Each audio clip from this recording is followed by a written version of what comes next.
नमस्कार, आप देख रहे हैं रिप्रेजेंट इंडिया न्यूज़ और मैं हूं मनीषा श्रीवास आपके साथ। बोखारा ग्राम पंचायत में होने जा रहे उपचुनाव 2026 में भाजपा जनहित विकास पैनल के अधिकृत उम्मीदवार देवेंद्र श्रावण ठाकरे चुनावी मैदान में हैं और उन्होंने रिप्रेजेंट इंडिया न्यूज़ से बात करते हुए अपने चुनावी मुद्दों पर विस्तार से बात की। साथ ही उन्होंने यह भी कहा कि यदि वह इस चुनाव में सरपंच पद पर चुनकर आते हैं तो वह ग्राम पंचायत के विकास कार्य में निधि की कमी नहीं होने देंगे। तो आइए देखते हैं हमारे रिप्रेजेंट इंडिया न्यूज़ की यह खास रिपोर्ट। सुद्धा मी त्यांना त्याच्या पायावर लोटांगण घालू शकतो, कारण माझ्या गावाच्या विकासासाठी। म्हणून मी जनतेला पोटनिवडणूक लागली आहे, सरपंचची निवडणूक होत आहे, आपण सरपंच पदाचे उमेदवार आहे, काय म्हणणार आहे? परिचय देऊन सांगा। नमस्कार, मी देवेंद्र श्रावणजी ठाकरे, बोखारा आपल्या ग्रामपंचायतमध्ये सरपंच पदाचा उमेदवार आहे। भारतीय जनता पार्टी, शिवसेना आणि राष्ट्रवादी काँग्रेस अजित पवार गट यांचा संयुक्त उमेदवार मी आहे। सर्वांनी एकमताने मला ही उमेदवारी दिली आहे आणि ही निवडणूक जिंकू असा मला विश्वास आहे। आपलं काय आहे चुनाव चिन्ह, म्हणजे कोणते चुनाव चिन्हावर आपण आहे उभे आहे? माझं निवडणूक चिन्ह आहे शिट्टी, ती सगळ्यांना जोरदार वाजवायची आहे आणि या शिट्टीवरचं बटन जे आहे ते दाबून मला भरघोस मताने निवडून द्या, मी हे जनतेला अपील करत आहे। आता आपण प्रचार करत आहे, बोखाराचे जे मतदार आहे तुमच्या गावाचे, काय प्रतिसाद तुम्हाला भेटत आहे? तुम्ही जात असेल तर काय माहोल कसा आहे? आमचे नेते माननीय आमदार समीरजी मेघे आणि आमचे श्रद्धा आदरणीय श्री बावनकुळे साहेब यांनी जो काही आपला विकास या गावामध्ये करून दाखवलेला आहे, त्या विकासाच्या भरोशावर आम्ही आपले मत लोकांना मागत आहोत। त्याच्यामुळे समीर भाऊ मेघे यांनी भरपूर असा विकास केला आहे। जवळपास या 3 वर्षाचा विचार केला तर 18 ते 20 करोडचे कामं आमच्या या ग्रामपंचायतमध्ये झालेले आहेत। तर त्याच्यामुळे विकासाची गंगा आलीच, परंतु गाव एवढं मोठं असल्यामुळे काय झालं की तिथे हळूहळू विकास करायला लागलो तरी खूप दिवस लागणार आहे। आणि म्हणून थोडंसं लोकांना मत आहे की आमच्या परिसरामध्ये नाल्या व्हायला पाहिजे, आमच्या परिसरामध्ये रोड व्हायला पाहिजे आणि ती पूर्ण करण्याचं काम आमचे आदरणीय आमदार श्री समीर भाऊ मेघे करत आहेत।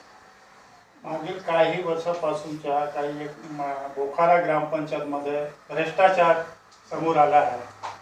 त्यामध्ये टॅक्समध्ये खूप भरपूर कोट्यावधी रुपयाचा भ्रष्टाचार समोर आला। यामध्ये खूप माजी सरपंच, माजी सचिव निलंबित झाले आहे। आपण काय म्हणणार आहे? तुम्ही असं निवडणूक आता सुरू आहे या ग्रामपंचायतमध्ये बोखारामध्ये, बोखारा भ्रष्टाचार ते नावाने जगजाहीर आहे, काय म्हणणार तुम्ही? बोखारा ग्रामपंचायतमध्ये भ्रष्टाचार लागलेली कीड होती आणि ती कीड संपवण्याचं काम आमचे आमदार समीर भाऊ मेघे यांनी विधानसभेमध्ये प्रश्न विचारून ती कीड संपवण्याचा प्रयत्न केला। परंतु ती कीड समूळ नष्ट करण्यासाठी अजूनही प्रयत्न करावे लागणार आहेत। त्याला मुळासकट खोदून काढावं लागणार आहे आणि ते काही प्रकरण त्यातले न्यायप्रविष्ट असल्यामुळे त्यावर जास्त बोलणे शक्य नाही आहे। परंतु हे सगळं असतानाही माननीय आमदार समीर भाऊ मेघे यांनी या गावाला कुठलाही निधी कमी पडू दिला नाही, त्यामुळे आम्ही जिंकणार अशी आम्हाला आशा आहे। आप अगर जीत कर आते हैं तो सबसे पहला आप गांव में कौन सा ऐसा विकास कार्य करना चाहेंगे? जीत कर आते नहीं, हम जीतने वाले हैं। हम जीतेंगे, ये हमें पता है, हम जीतेंगे। और आने के बाद, जीत कर आने के बाद अभी हमारा बारिश चालू होने वाली है, तो उसके पहले जो पानी हमारे 2-3 जगह गांव में पानी भरता है, उस समस्या को निजात पाने के लिए हम पहला प्रयास करेंगे कि पहली ही बैठक में वो समस्या कहाँ होती है और क्यों होती है, उस समस्या का समाधान निकालेंगे।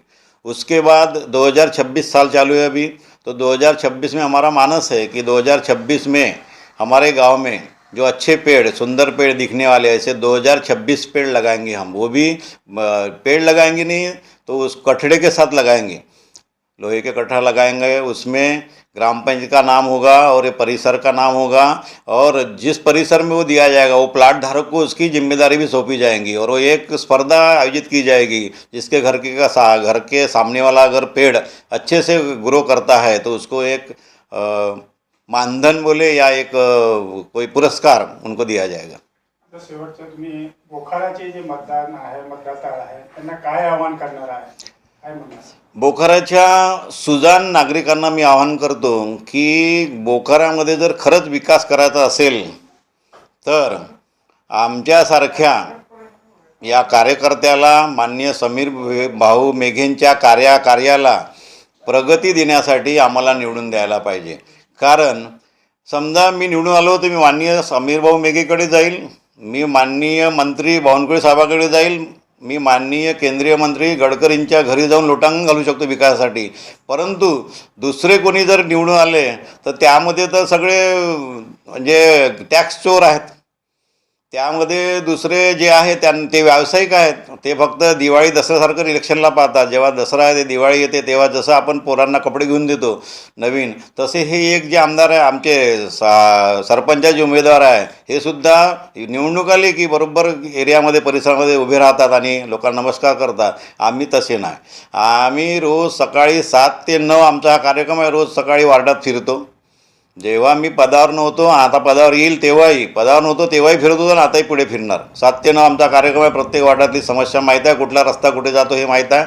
आमच्या त्या सरपंच उमेदवार जे बाकीचे आहेत त्यांना विचारा की कुठला रस्ता कुठे जातो, कोणाच्या घर कुठे आहे, हे सुद्धा त्यांना माहीत नाही. त्यांना फक्त निवडणुकीमध्ये पैशाचा माज आणणे, पैसा उडवणे एवढंच माहीत आहे. त्यामुळे सामान्य जनतेला मी विनंती करतो की आपल्या बोखाराचा विकास करायचा असेल तर माननीय आमदार समीरभाऊ मेघे यांचे हात बळकट करायचे असतील तर मात्र मला निवडून द्यायला पाहिजे. कारण मी असा एक माणूस आहे की मी पक्षीय राजकारण करणार नाही, परंतु समीरभाऊ मेघेकडे जाऊन पैसा आणील विकासासाठी, माननीय मंत्री बावनकुळे साहेबांकडे जाऊन पैसा मागेल. माननीय बावनकुळे साहेबांकडे अनेक योजना आहेत की ज्यामधून ते आम्हाला पैसा देऊ शकतात.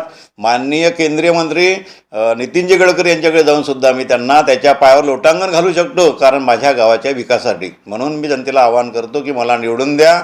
1.5-2 वर्षा कालावधी जर असेल तरी मी या काळामध्ये भरघोस असा विकास या गावामध्ये आणू शकतो.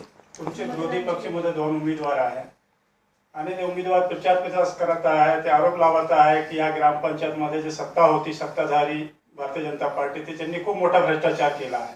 आता तुम्ही निवडून आले तर काही पारदर्शकता येणार आहे का?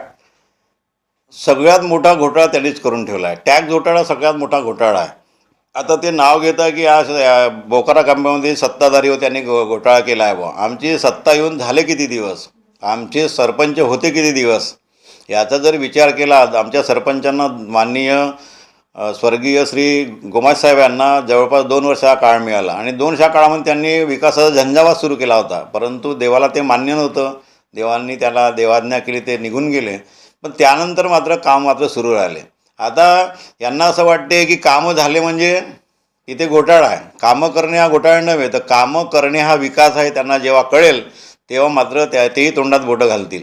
आणि म्हणून मी आवाहन करतो माझ्या जनतेला की मी तुमचा शिपाई म्हणून, मी तुमचा सेवक म्हणून, मला सरपंच निवडून नका द्या, पण तुमचा शिपाई म्हणून, तुमचा सेवक म्हणून निवडून द्या. गावाचा विकास करण्यासाठी मी कटिबद्ध आहे. माझं निवडणूक चिन्ह सिटी आहे. सिटी वाजवा आणि माझ्यासोबत उभे असलेले नगारा चिन्हावर उभे आहे त्यांनाही निवडून द्या, जेणेकरून माझ्या गावामध्ये जे 28 तारखेला मतदान होणार आहे त्या थोडीशी ऊन आहे तरी यावेळेस उन्हाचे कळा सोसून तुम्ही निवडणुकीला या, मतदान करा आणि मला विजयी करा, एवढीच नम्र विनंती करतो. जय हिंद, जय भारत.